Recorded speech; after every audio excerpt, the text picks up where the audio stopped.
It's finally here! If you're as excited as I am about Amber Isle, then you'll be pleased to know that this dinosaur shopkeeping game launches today. If you're going to be checking it out, then here are 18 tips and tricks to help you get started. Hello Cozy Gamers, and welcome back to the Cozy Gaming Club, where we talk about all the latest and greatest cozy games. I'm Ellie, and I confess I have already played over 10 hours of Amber Isle, so here are some tips and tricks I wish I'd known when I got started. And the first one is a big one. As with most shopkeeping games, you get to choose how much you want to price your items for. So to start, I was going with just a 1 price increase above the base price. I didn't want to annoy my new villagers too much, you know what I mean? But then I got a hint from my friend Missy to try and price as high as possible, and just to see what happens. Well, I decided to give it a go and had the best day of the entire game so far, money-wise. In the morning, I made an astounding 4,500 amber, and that included 2 custom orders, so it wasn't as high as it could have been. Then in the afternoon, I made a mouth-watering 7,400 amber. Prior to this was how much I'd been making for the entire day, so to get it in one session was game-changing. So if you're worried about paying off that 500,000 amber fine, this might help a little bit. Besides the huge fine, there are other uses for money as well. In Amber Isle, you will also be rebuilding the town, and part of this includes using your money and resources to repair rundown locations. But with so many repair options available, it could be difficult to choose what to prioritize first. Generally speaking, if a repair requires resources to rebuild, it's more cosmetic in nature, like your benches and your lamps. If a repair requires amber, however, then it's more likely to be plot relevant or a resource area. What's a resource area? Well, resource areas are a fixed location where you can collect resources every single day. After you've cleared up the meadows and the other areas, you may find that resources respawn quite slowly, or at least that's what I found. So by unlocking the resource areas, you're guaranteed 2 nodes every day with each of the resources. The mines give you stone, the cute little hut thing gives you wood, and so on. These are also highlighted on the map if you need to find them. Speaking of the map, it can get pretty big as you play through the game, but fortunately the game already has fast travel built in, and there are 2 different options to help you get around. The first is that wherever you are in the game, you can instantly teleport back to your shop by going to your map and selecting this button on the bottom right. It took me so long to notice this, and I was running backwards and forwards for ages, so hopefully this helps save you some time.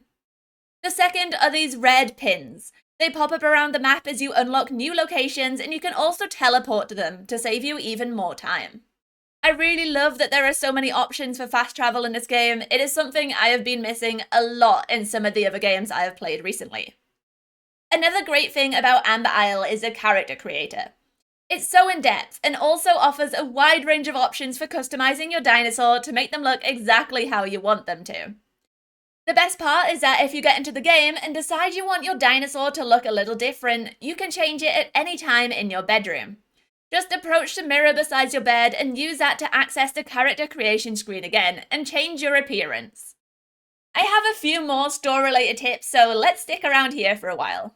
The first is something that's actually explained in the tutorial, but it's easy to overlook and difficult to find again if you don't remember how to. If you want to add new display units to your store, you need to go to the edit menu, and then move between the tabs at the top until you get to this one. Here you can select new display units to add to your store, but if you want to remove them or move them around, you actually have to press X, and that will minimize this menu and let you access your shop floor. This is the same for placing furniture, which can be found on the final tab. While we're on the shop floor screen, I also wanted to show you the windows. In the tutorial, we're told that items placed in front of windows sell at a higher price, and how to place display units in front of these windows. But I realized later that there are actually another set of windows in the store that you can put display units in front of. They aren't easy to spot because the wall is actually cut away unless you spin the camera around. I only know this because I moved my stuff and saw the little glittery shine that indicates it's a window item. So now there are 8 places you can use to get that window boost. If you find you're collecting a lot of resources and your inventory is constantly full, there's actually a shop storage. This can be accessed by your till and has multiple pages of storage available for you to use, and space for a ton of different items. Plus, when you're crafting, it pulls directly from this storage, so you don't need to put an item back in your inventory to craft with it. I usually just dump everything I have in my pockets in here as soon as I get home. But if you are collecting a lot of resources, you might find yourselves with stacks and stacks of the same item, like dirt or plants. In the early game, you can only sell so many items per day, because there's a limit of how many people can visit your shop per session. So you might find yourself with stacks and stacks of items that you can't sell because people aren't buying them fast enough. Well, one of the items you can repair outside of your shop is the quick sale box. This box is used to quickly offload some of your items and is a great way to quickly earn money. The only drawback is that it doesn't sell them for as much as you could sell them in your shop, so I would only recommend using it if you are really hoarding resources and want to use them up.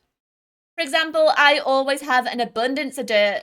I don't know why, whenever I see one of those dirt mounds, I want to dig it up. So I crafted a ton of these knockoff Crayola crayons and sold them in the quick sale box. This leads us nicely into my next tip, which is all about the advantage of crafting items multiple times. When you're crafting items in Amber Isle, you may spot this blue bar at the top of the screen. This is kind of like an expertise thing, so the more times you craft an item, the better the quality of that item becomes. Once you've crafted an item enough times, it will level up, and then the base price for that item will increase. This also automatically increases in your shop as well, so if you've increased the price of your items a few times, this will automatically update in your shop to make it a couple of times more expensive than the new base price, which is really nice and a big time saver. Before stocking your shop for the day, I recommend opening up your menu and seeing what the trending item for the day is. This is displayed on the top right, and as far as I can tell, it's usually a resource like stone or wood or clay like today. Now when you stock your shop up, try to use items made with this resource, because any sales of these items will receive a price boost. Also, you may notice at the bottom of the menu that you can see your custom orders. I spent so long looking for this in my game because someone ordered in the middle of a busy shift and I couldn't remember what the order was.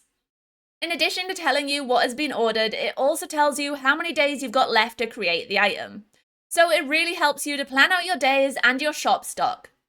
Once you've crafted the item, I would recommend putting it in the custom order box, which is yet another storage location in your shop. They really are giving us all of the storage in this game, and I am here for it. This is located just to the left-hand side of your counter, and you can place all your custom orders in here to make sure you don't accidentally sell them to someone else. Okay, that's enough about the store. Let's talk about villagers. One of the main goals in this game, besides running your store, is to invite new villagers to join Amber Isle and really bring it back to life. To do that, though, you'll need to build them a house. You can do this using Maple's post office counter, and just be aware that it does cost about 1,000 amber per house. But unlike other games, you don't need to collect all the resources to build it. Once you've placed a blueprint of the house, though, you may be a little confused as to how to move it. I realised immediately after placing this one that I'd potentially blocked a path leading up to the next area, so I rushed back to Maple's shop to try and move it around. But there is no way to do it here. Instead, you need to go to the decoration stall in the town square, and there you'll be able to move the houses around at will. This is also where you do your town decorating. After you've built them a home, some villagers may decide to open up stores where you can buy items from them. This is really helpful if you're having trouble collecting a resource of a specific type. For example, I am always out of basic lumber. Fortunately, when I built Nellie's house, she opened up a lumber store, so I can buy lumber directly from her. There is a limit, and you only seem to be able to buy 25 of each one every day, but I am so desperate for lumber that I am visiting her every day to buy some more. But as well as visiting her stall, I also wanted to hang out and make friends with Nellie. Well, the good news is that even if they're working, you can still interact with them and force them to take an Ellie-Mandated break. If you approach from the front of their store, you'll only be able to access the shop. But if you go around to the side of the stall instead, you'll be able to talk to them directly and invite them to hang out. Honestly, I think that every time you go resource collecting, you should be hanging out with one of your villagers. They're usually just walking around and you can just chat with them to invite them to hang out with you. Then go about collecting your resources like normal. By doing this, you can really boost your friendship with the villagers, and every time you level up their friendship, you unlock a new perk. This starts with a shop-specific perk, like they're more likely to buy window items, or that they'll pay 50% more for chef items. The second unlock will be a pattern that you can use to decorate your store, while the third will be an offer price, so they pay more for items in your shop. The fourth will be a unique blueprint that you can use to craft new items, and the final, I think, is a statue of one of the villagers. But I've only unlocked this for one person so far, so I cannot confirm that. As well as hanging out, another way to boost your friendship with villagers is just by talking to them and giving something to them every time you see them. Villagers will accept almost anything as a gift, and I'm yet to have a negative experience, despite just giving my villagers dirt or lumber at random. The final thing I want to mention is quest tracking. Some of the quests don't exactly tell you where you need to go in order to do them or how to get there. So if you track the quest from the menu and then go back to the main gameplay screen, you can press the right button on the D-pad and that will create a line that will tell you where you need to go to complete your quest. I've also got one final bonus tip for you which isn't immediately obvious. At the bottom of the screen you can see the icons which tell you that you can rotate your camera using the right stick, which is good. I don't like the top-down look that the game automatically uses. But it doesn't mention that you can also zoom in and zoom out using L2 and R2, which makes the game infinitely better in my opinion. It was too zoomed in for me to start with, and being able to zoom out really helped me see things a bit better. I hope these tips and tricks are useful and help you to get started in the game.